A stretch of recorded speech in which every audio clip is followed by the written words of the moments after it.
സ്വന്തം വീട്ടിലെത്തിയാലും ഒരു ഒഴിവുണ്ടാവില്ല. വെറുതെ പോകുന്നതല്ല കേട്ടോ, ഒരു കല്യാണം ഉണ്ട് വീടിൻ്റെ അടുത്ത്, വീട്ടിലത്തെ കുട്ടീൻ്റെ. അപ്പോൾ അതിന് വേണ്ടിയിട്ട് പോകുന്നതാണ്. അപ്പോൾ 2 ദിവസം മുമ്പ് തന്നെ പോന്നിട്ടുണ്ട്. വീടിൻ്റെ അടുത്താണെങ്കിലും നമ്മളൊക്കെ എല്ലാവരും ഒരു ഇവിടുത്തെ ആളുകളെ പോലെ കഴിയുന്ന ആളുകളാണ്. അതുകൊണ്ട് എൻ്റെ അനിയത്തിൻ്റെ പോലെ തന്നെയാണ് അവളും. അപ്പോൾ എനിക്ക് പിന്നെ ബ്ലൗസിൽ കുറച്ച് വർക്കും കാര്യങ്ങളും ചെയ്യാണ്ട്, പിന്നെ അതുപോലെ അമ്മുവിൻ്റെ ബ്ലൗസിൽ ചെയ്യാണ്ട്. അമ്മു മീൻസ് എൻ്റെ അനിയത്തി കേട്ടോ. പിന്നെ അതേപോലെ തന്നെ കല്യാണ പെണ്ണിൻ്റെ ചേച്ചീൻ്റെ ബ്ലൗസിലും ചെയ്യാനുണ്ട്.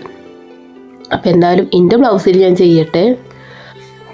അമ്മുവിൻ്റെ ബ്ലൗസിൽ വെക്കാനുള്ള സാധനങ്ങൾ ഞാൻ പറഞ്ഞില്ലേ, അത് ഓളെ ബാഗിൽ പെട്ടിട്ടുണ്ട്. ഞങ്ങൾ കൊണ്ടുവരാൻ വന്നപ്പോൾ അവിടുന്ന് ബട്ടർ ഹൗസിൽ നിന്ന് സാധനങ്ങളൊക്കെ മേടിച്ചപ്പോൾ അത് ഓളെ ബാഗിലാണ് പെട്ടത്. അപ്പോൾ ഓള് ഡ്യൂട്ടിക്ക് പോയതാണ്. അവിടുന്ന് നേരെ ഡ്യൂട്ടിക്ക് അങ്ങോട്ട് പോയി, ഹോസ്പിറ്റലിലേക്ക് തന്നെ പോയതാണ്. പിന്നെ അവിടുന്ന് കഴിഞ്ഞ് വരുമ്പോൾ ഇനി ഓളതും ചെയ്യാന്നുള്ളതിലാണ് ഞാൻ നിൽക്കുന്നത്. അപ്പോൾ ഇനി ഇൻ്റെത് ഏതായാലും ഫിനിഷാക്കി വെക്കട്ടെ.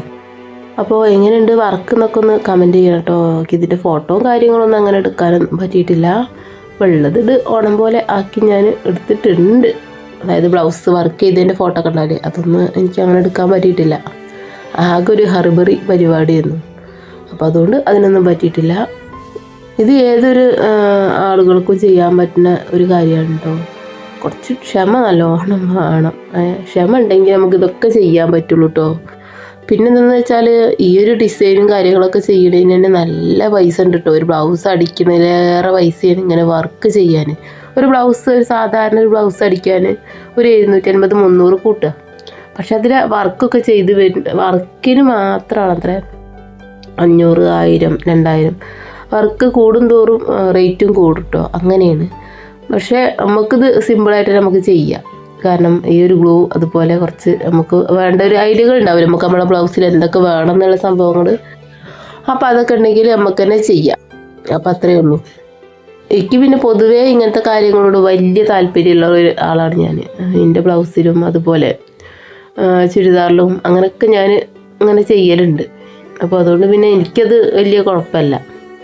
അപ്പോൾ എന്തായാലും ബട്ടർ ഹൗസ് കയറി പിന്നെ ഏതൊക്കെ എടുക്കണം എന്നുള്ളൊരു ഇതേ കാര്യം ഭ്രാന്തേ കയറി ഏതെടുത്താലാണ് നന്നാവും, ഏതെടുക്കണം ഒക്കെ പാടെ കാണുമ്പോൾ ഒക്കെ എടുക്കാൻ തോന്നും കേട്ടോ. പക്ഷേ അത് പറ്റില്ലല്ലോ, പൈസയും വേണ്ടേ. അപ്പോൾ വീഡിയോ കാണുന്ന നിങ്ങൾ എൻ്റെ ചാനലൊന്ന് സബ് ചെയ്യാം കേട്ടോ. കമൻറ്റും ലൈക്കൊക്കെ ഒന്ന് ചെയ്തോളി കേട്ടോ. എല്ലാം കുറച്ച് കുറവാണ്, നമുക്ക് കൂട്ടിയെടുക്കണം. അതിനൊക്കെയല്ലേ നിങ്ങളുള്ളത്. അപ്പോൾ എന്തായാലും ഇന്ന് ഒക്കെ ഇങ്ങനെ ചെയ്ത് വെച്ചാലേ പിന്നെ ഇനി പോരതല്ലേ ചെയ്യാണ്ടാവുള്ളൂ. നാളെ ഇപ്പോൾ എന്തായാലും കല്യാണത്തിൻ്റെ തലേന്നായി. അപ്പോൾ പിന്നെ ഇതിനൊന്നും നേരം ഉണ്ടാവില്ല. അർജൻറ്റ് കൂടിയാൽ പിന്നെ ഒന്നും ആ ഒരു വൃത്തിക്ക് കിട്ടൂല.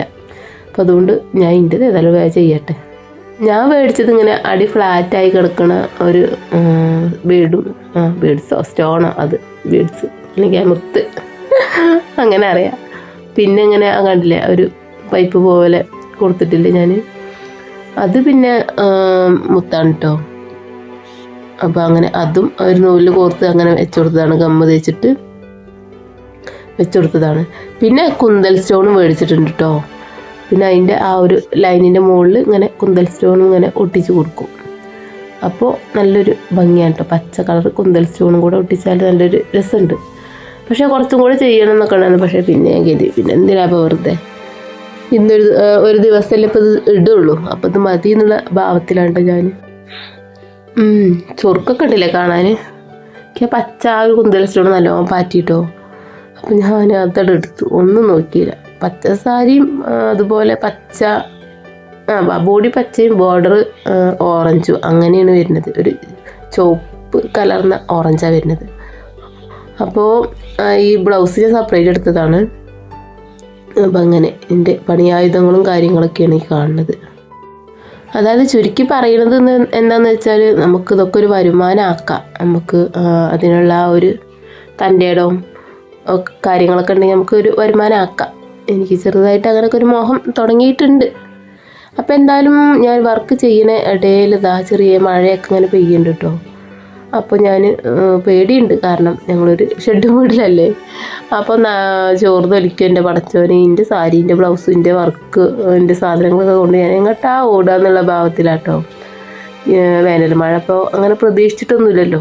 അപ്പോൾ പിന്നെ ഏതായാലും ചെറിയ തോതിൽ അങ്ങോട്ട് പെയ്ത് ആട് പോകണമെങ്കിലും അതുകൊണ്ട് വലിയ കുഴപ്പമില്ല. അല്ലെങ്കിൽ അമ്മ പറഞ്ഞു വണ്ടിക്കൊണ്ട് ഒക്കെ പൊറുക്കിങ്ങാണ്ട് ഇപ്പം ചോരും പറഞ്ഞ് അങ്ങനെ നിൽക്കുന്നുണ്ട് അമ്മ. എന്തായാലും എൻ്റെ ബ്ലൗസിൻ്റെ വർക്ക് കഴിഞ്ഞുകൊണ്ടിരിക്കുകയാണ്, ലാസ്റ്റ് സ്റ്റേജിലേക്ക് പോയിക്കൊണ്ടിരിക്കുകയാണ്. എങ്ങനെയുണ്ട് രസമുണ്ട് എനിക്കിഷ്ടമായിട്ടോ. അങ്ങനെ എനിക്കൊരു സെറ്റ് സാരിയൊക്കെ എടുത്തിട്ട് അങ്ങോട്ട് ഇടണം അങ്ങനെ.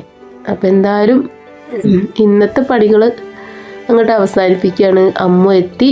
അമ്മുവിൻ്റെ ബ്ലൗസിൽ ഞാൻ ഇത്രയും കൂടെ ചെയ്ത് ഞാൻ വെച്ചിട്ടുണ്ട്. ഇനി ബാക്കി നാളെ ചെയ്യാന്നുള്ള ഇതിലാണ് കേട്ടോ. കാരണം കുറേ ടൈം ആയിട്ടുണ്ട്, 10 മണിയൊക്കെ കഴിഞ്ഞിട്ടുണ്ട് രാത്രി.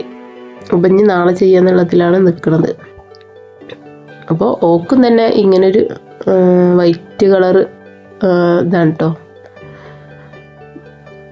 കുന്തൽ സ്റ്റോണാണ്. ഇതാണ് പിന്നെ കല്യാണ പെണ്ണിൻ്റെ അനിയത്തിൻ്റെ ബ്ലൗസ്. അമ്മുവിൻ്റെ ബ്ലൗസ് എങ്ങനെയാണോ ചെയ്യുന്നത് അതേപോലെ തന്നെ ഓക്കും വേണം പറഞ്ഞു. രണ്ടാളെ സാരി ഒരേപോലെ തന്നെയാണ് കേട്ടോ.